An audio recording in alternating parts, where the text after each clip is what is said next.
అండి, అందరికీ నమస్కారం. రేపే పొలాల అమావాస్య. అయితే ఈ పొలాల అమావాస్య పండుగని ఎందుకు చేసుకోవాలి, దాని వెనకాల ఉన్న ఆంతర్యం ఏమిటో ఒక చిన్న కథ ద్వారా ఈరోజు నేను మీకు తెలియజేయబోతున్నాను. పూర్వం పిల్లలమర్రి అనే గ్రామంలో సంతాన రామావధానులు అనే పండితుడు ఉండేవాడు. ఆయనకు 7 మగపిల్లలు. అందరికీ పెళ్ళిళ్ళై కోడళ్ళు కాపురానికి వచ్చారు. పెద్ద కోడళ్ళు 6 పిల్లలు పుట్టారు. కానీ చిన్న కోడలు సుగుణకు మాత్రం పిల్లలు పుట్టడం వెంటనే చనిపోతూ ఉండడం జరిగేది. అలా 6 సార్లు జరిగింది. ఆ కారణంగా ఏ కోడలికి ఆ 6 సంవత్సరాలు పొలాల అమావాస్య వ్రతం చేసుకోవడం కుదరలేదు. అందుచేత సుగుణంటే వారికి చాలా కోపం. సూటిపోటి మాటలతో బాధించేవారు. 7వ సంవత్సరం సుగుణ మరోసారి గర్భవతి అయింది.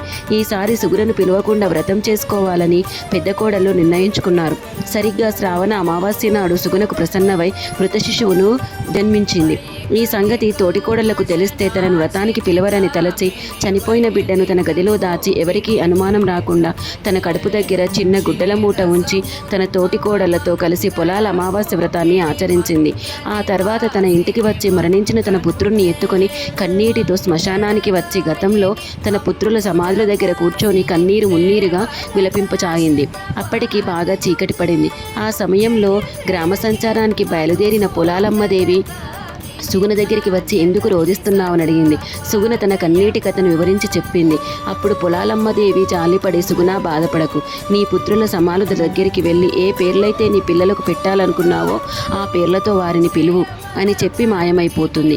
సుగుణ వెంటనే ఆ సమాధుల దగ్గరికి వెళ్ళి తన పుత్రులను పేరు పేరున పిలిచింది. వెంటనే ఆ సమాధుల నుంచి ఆమె పిల్లలు సజీవంగా లేచి వచ్చి తమ తల్లిని కౌగిలించుకున్నారు. సుగుణ ఆనందంగా వారిని దగ్గరికి తీసుకొని వారిని వెంటబెట్టుకొని ఇంటికి వచ్చి జరిగినదంతా తన తోటికోడళ్లకు చెప్పింది. అందరూ సంతోషించారు. ఆనాటి నుండి ప్రతి శ్రావణ అమావాస్య నాడు ఈ వ్రతాన్ని ఆచరిస్తూ పిల్లా పాపలతో ఆనందమయ జీవితాన్ని అనుభవించింది.